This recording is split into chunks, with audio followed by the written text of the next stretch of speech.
Sean bienvenidos a nuestro segundo video de introducción para el curso de presentación de preparación para el examen Ceneval en gastronomía. En este video vamos a revisar el eje conceptual de los reactivos. Vamos a identificar cuál es el eje sobre el conceptual sobre el que se van a basar los reactivos, que es un eje conceptual, y vamos también a identificar el grado cognitivo al que pueden estar sujetos los diferentes reactivos que podemos encontrar en el examen. Para comenzar, vamos a empezar a revisar un poquito esta parte de qué es el examen Ceneval, ¿no?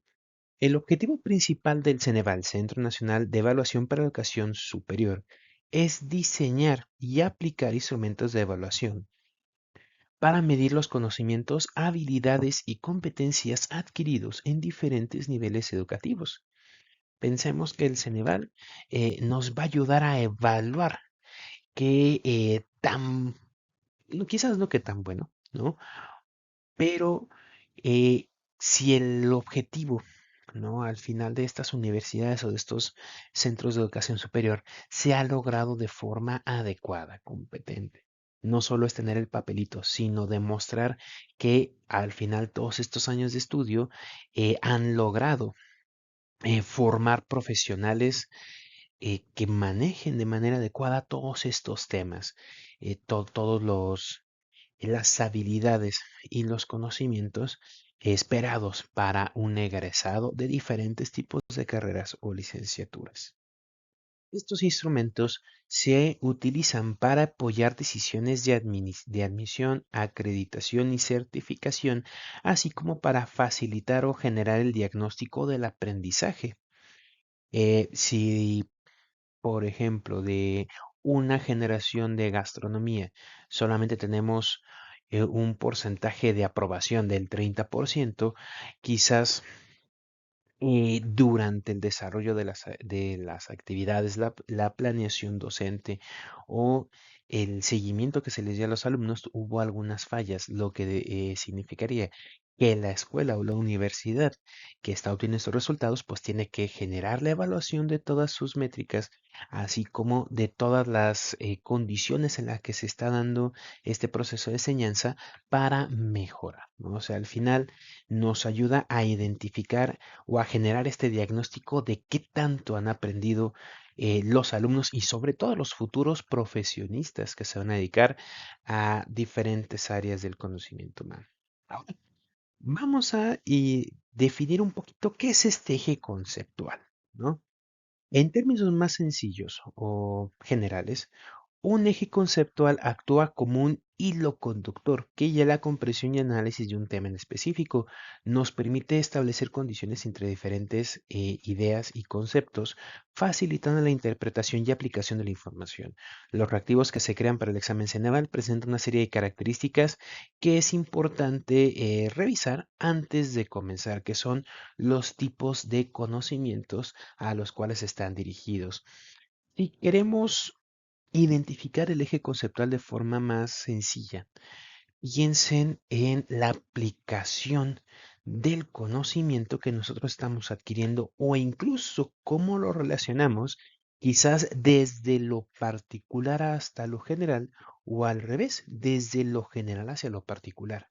Yo puedo decir, vamos a hablar de los métodos de cocción, ¿ok? Sé que los métodos de cocción son todas estas diferentes técnicas que me ayudan a generar la preparación o cocción de los alimentos y que nos ayuden que generen diferentes características sensoriales. Perfecto. Entonces ya sé qué son los métodos de cocción a nivel muy general. Ok, ¿cómo los dividimos? Los métodos de cocción los dividimos en métodos de cocción húmedos, métodos de cocción secos y métodos de cocción mixtos. Ok, ya estoy profundizando un poquito más. Ya puedo decir, ok, los métodos de cocción húmedos son aquellos en los que el principal medio de transferencia de calor es el agua, ¿no? En cualquiera de sus variaciones. Eh, en forma de vapor, en hervir, en pochar, etcétera, ¿no? Entonces yo puedo decir, estos son los métodos de cocción húmedos. Métodos de cocción mixtos, perdón, secos, van a ser todos aquellos en los que el principal medio de transmisor es la grasa o hay incluso una pérdida de humedad en el producto y sé que van a ser brasear, hornear, rostizar, parrillar, gratinar, que yo digo, es que gratinar no es un método de cocción porque no genera una cocción completa, pero se clasifica de forma tradicional. Entonces estoy yéndome desde lo más general hacia ya puntos más específicos. Incluso yo puedo decir, dentro de los métodos de cocción húmedos, dos de los que quizás podríamos hablar ahorita son pochar y blanquear, que ambos son métodos de cocción que comparten ciertas características en cuanto a la temperatura del agua, en cuanto al proceso en el que se llevan a cabo, pero tenemos dos diferencias principales. El blanqueado es un pretratamiento térmico o una precocción que va seguida de un enfriamiento rápido y que se utiliza principalmente en hortalizas y verduras frescas para fijar color, inactivar enzimas eh, y disminuir carga microbiana. Entonces, si se fijan, vamos generando estas conexiones o estas relaciones entre diferentes temas. Ese es el eje conceptual, o sea, cómo nosotros podemos ir trabajando o desarrollando diferentes temas o conceptos en un desarrollo más amplio, ¿no? Ahora yo puedo pasar esto directamente a la práctica. ¿En qué momentos voy a utilizar yo un blanqueado? ¿Cuándo voy a utilizar un pochado? ¿Cómo lo voy a aplicar de forma efectiva? ¿No? Entonces, esto es el eje conceptual. Cómo se puede desarrollar un tema y aplicar tanto en el campo teórico como en un campo práctico. Ahora, dentro de los tipos de conocimientos, tenemos el primero que es el factual, que son los elementos básicos que un estudiante debe conocer para familiarizarse con la disciplina o resolver problemas de ellas. Digamos, ¿qué son los conocimientos básicos que tenemos que obtener en cocina? Por ejemplo, los tipos de cortes que podemos aplicar a verduras y hortalizas, que estos independientemente de nuestra especialización, si es en cocina caliente, cocina fría, si es en administración, en ciencias, es parte del tronco general de conocimientos o de los conocimientos básicos que debe tener un cocinero, ¿no? Una persona que está estudiando la licenciatura en gastronomía. O sea, los conocimientos actuales son aquellos conocimientos básicos que tenemos que conocer para el desarrollo de una actividad. Ahora, tenemos los conocimientos conceptuales, que ya van a ser las relaciones entre los conocimientos básicos dentro de una estructura mayor que le permite funcionar junto. Tenemos el ejemplo del concasé. Sé que el concasé es un tipo de corte que se utiliza para el jitomate cuando se va a utilizar en salsas, en ensaladas, etcétera. O sea, yo ya sé que el concase es un corte básico, chido. Ahora, ¿qué sigue? Pues saber cómo utilizarlo, ¿no? Y en qué tipo de preparaciones o cuáles son las características que me va a dar en el platillo. Mientras que el tercer conocimiento, que es el procedimental, me indica cómo hacer algo, ya sea mediante métodos de investigación, criterios para usar habilidades, algoritmos y en cocina aplicaremos mucho las técnicas, ¿ok? Yo ya sé qué es el corte con case, ya sé en qué punto se utiliza, cómo lo llevo a cabo de forma efectiva, cómo puedo garantizar que lo puedo aplicar de forma correcta. Entonces, este es un conocimiento procedimental, cómo puedo aplicar estos procedimientos de forma correcta. Asimismo, los reactivos se van a agrupar de acuerdo a su demanda cognitiva, la cual se explica a continuación. En el número uno, que es el elemento más bajo de la demanda cognitiva, se van a agrupar a los elementos más sencillos, a los conocimientos más básicos y que no requieren, si lo queremos ver, pensar tanto. Mientras que en el número 6 se van a agrupar aquellos elementos con una alta demanda cognitiva, aquellos que ya no solo implican la memorización o identificación de conceptos, sino ya su aplicamiento en un ambiente real, práctico o teórico. A continuación, vamos a identificar todos estos niveles cognitivos desde el más sencillo hasta el más complejo. Por ejemplo, tenemos el primer nivel de la demanda conectiva, que es el nivel uno e implica recordar, que nos dice recordar y recuperar la información aprendida con anterioridad. Implica recuperar ese conocimiento relevante en la memoria a largo plazo. Y este nos va a indicar dos acciones importantes: reconocer y recordar. Reconocer implica recuperar el conocimiento relevante de la memoria para compararla con la información presentada. Si yo tengo un reactivo que se me está hablando quizás de los métodos de conservación, yo tengo que hacer un pequeño esfuerzo y decir, ah, ok, métodos de conservación. ¿Qué fue lo que vi? Ta, ta, ta, ta, ta. Y es recuperar o reconocer el tema que estamos hablando y ya una vez que lo reconocemos, el siguiente paso es recordar, ¿no? ¿Qué fue lo que dijo el profesor? ¿En qué le estaba poniendo atención? Ah, es que me estaban enviando un mensaje y ya no me recuerdo. Entonces, es ese punto. El nivel de la demanda cognitiva, el uno, que es la demanda cognitiva más baja, son los procesos de recordar y reconocer la información que se nos presenta y que nosotros tenemos en nuestra memoria a largo plazo. Ahora, el segundo nivel consiste en comprender. Aquí nos dice, se dice que los estudiantes entienden cuando son capaces de construir un significado a partir de los mensajes de instrucción, incluidas comunicaciones orales, escritas y gráficas. Y aquí vamos a tener 5 puntos importantes implicados en el proceso cognitivo de comprender, que es interpretar, ejemplificar, clasificar, comparar y resumir. Ok, yo ya recordé.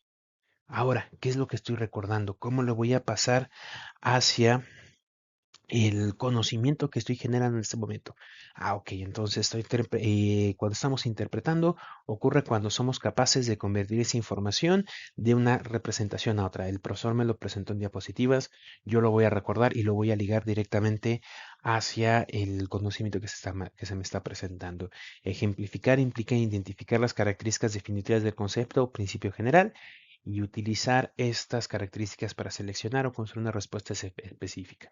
Me están pidiendo métodos de cocción físicos. Ok, físicos son aquellos que tienen que ver con la temperatura, principalmente refrigeración, congelación y cocción. Ok, ya lo estoy identificando, ya lo estoy desglosando y lo estoy tratando de aplicar hacia el punto en el que me están solicitando. Clasificar, que ocurre cuando el estudiante reconoce que algo que pertenece a una determinada categoría e implica detectar características o patrones relevantes que encajan, ¿no? O sea, lo que decíamos en esta parte de comprender es poder interpretar, clasificar y resumir el conocimiento que ya tenemos en un contexto específico.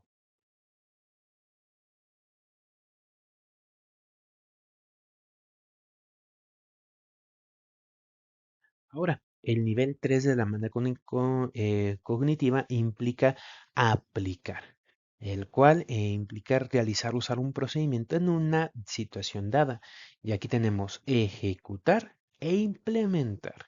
Cuando hablamos de ejecutar, se asocia más frecuentemente con el uso de habilidades y algoritmos que con técnicas y métodos. Las habilidades y los algoritmos tienen dos cualidades que los hacen especialmente aptos para la ejecución. Consiste en una secuencia de pasos que generalmente se siguen en un orden fijo y cuando los pasos se realizan correctamente, el resultado final es una respuesta predeterminada. Aquí ya no estamos nosotros solo recordando, ya no solo estamos interpretando, ya tenemos que aplicar este conocimiento en una serie de pasos que nos permitan lograr un objetivo. Pensemos en la receta estándar. La receta estándar va a tener una serie de pasos debidamente establecidos para que siempre tengamos el mismo tipo de producto. Entonces eso es ejecutar, que nosotros al momento de que lo realicemos de forma correcta, podamos lograr una respuesta o un producto ya predeterminado. ¿Ok?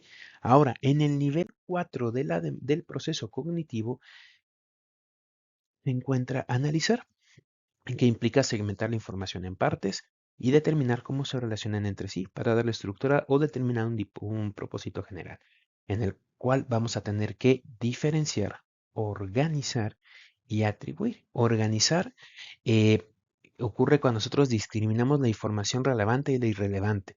¿Qué es lo que nos está pidiendo la pregunta? ¿No?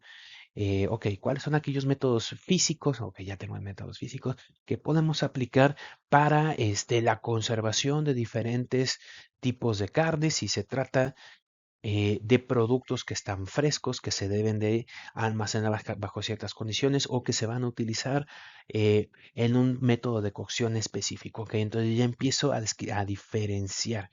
Yo ya empiezo a decir esto me sirve, esto no me sirve, esto me sirve, no me sirve. Organizar implica identificar los elementos de una comunicación o situación y reconocer cómo encajan en una estructura coherente. Lo mismo, al momento en que yo veo la estructura de la pregunta, sé qué es lo que se me están pidiendo y puedo ir organizando la información que yo tengo, así como los datos que me está dando la pregunta, para poder elegir la respuesta que solucione mejor el cuestionamiento planteado. Cuando hablamos de atribuir ocurre cuando algún estudiante o cuando estamos presentando el examen podemos y ver cuáles son aquellos elementos que nosotros vamos a utilizar o que es que estamos identificando aquellos puntos que se nos está dando a conocer. Ahora, ya un poquito más arriba del nivel cognitivo, vamos a tener evaluar, ¿no? Que esto implica la capacidad de emitir juicios basados en criterios y normas. Y aquí vamos a tener dos puntos importantes, verificar y criticar. Verificar implica probar las inconsistencias o fallas internas a una operación o producto. Por ejemplo, cuando un estudiante prueba si una conclusión se deriva o no de sus premisas, si los datos respaldan o refutan una hipótesis o si el material presentado contiene partes que se contradicen entre sí. ¿No? Aquí es que nosotros podamos verificar que nuestros conocimientos o que la respuesta que yo he elegido a la pregunta o al cuestionamiento esté respaldada por información verídica que yo pueda comprobar. Oye, es que la norma 251 dice que la temperatura máxima a la que se deben mantener los alimentos perecederos durante el transporte es de 10 grados. Ah, caray, pero es que 10 grados ya está dentro de la zona de riesgo. Ok, ¿de dónde estoy sacando mi información? ¿Cómo la estoy señalando? ¿No? O sea, es verificar y criticar implica juzgar un producto o una operación, criterios y estándares cuando nosotros identificamos si se está cumpliendo o no. ¿Va? Esto se puede aplicar a productos, a procesos, cuando sé que se están llevando de forma inadecuada o cuando lo que yo estoy viendo contrasta con lo que conozco, lo que viene marcado en las normas. O sea, criticar es identificar estos pasos erróneos en los que, o estos pasos que quizás me generen un poquito de ruido para poder identificarlo. Y por último, en el nivel de demanda cognitiva número 6, que es la más demandante, tenemos la parte de crear, en el cual recordamos y recuperamos información aprendidas con anterioridad e implica recuperar el conocimiento relevante de la memoria a largo plazo. En este vamos a generar, planear y producir. Cuando hablamos de generar, implica representar el problema y llegar a alternativas o hipótesis que cumplan con ciertos criterios. A menudo la forma en la que se presenta el problema inicialmente sugiere posibles soluciones. Digamos que estamos hablando, ok, es que hice una placa de 25 cupcakes y todos los cupcakes se bajaron. Chin. Ok, empieza a pensar. ¿Por qué se bajan los cupcakes? Problemas de temperatura, mala proporción, una proporción adecuada de los ingredientes, uso inadecuado quizás de las harinas, eh, mal gramaje, no se mezclaron de forma adecuada, utilizamos más de uno. Entonces empezamos a ver cuáles son las posibles eh, acciones que llevaron a este problema y cómo podríamos mejorarlo, que es cuando ya se pasa a la parte de planear, que implica idear un método de solución que cumpla con los criterios de un problema, es decir, desarrollar un plan para resolverlo, ¿no? Entonces, ok, se bajaron mi placa de cupcakes, ya tengo identificados quizás los posibles elementos. Muy bien, tengo que hacer un análisis sensorial, tengo que identificar cuáles son las características finales del producto y con base en esto yo puedo ya planear qué es lo que salió mal y cómo lo puedo mejorar, que es cuando ya hablamos de producir, que implica llevar a cabo el plan que ya se generó para que cumpla con ciertas especificaciones o para que nosotros podamos solucionar un problema. O sea que si se fijan, pasamos del nivel cognitivo uno que es simplemente como medio recordar, hasta ya el uso de la información en un ambiente práctico. Entonces, estos son los 6 niveles de demanda cognitiva que podemos encontrar en sus reactivos Ceneval. En el siguiente video vamos a ver cuáles son los 5 tipos de reactivos más importantes y algunos ejemplos que podemos identificar en gastronomía, ¿no? O por lo menos dirigidos hacia nuestra materia. Ahora, a lo largo de todo este módulo, pues van a poder practicar todos estos tipos de reactivos, pero sí es importante que los conozcan y que los vayan identificando. Con esta parte cerraríamos este primer acercamiento a esta demanda cognitiva y el segundo video de nuestro módulo 0. Muy bien, Por mi parte sería todo en este video. Nos vemos en el tercer video donde vamos a hablar ya de los tipos de reactivos en EMAL y cerramos esta parte introductoria.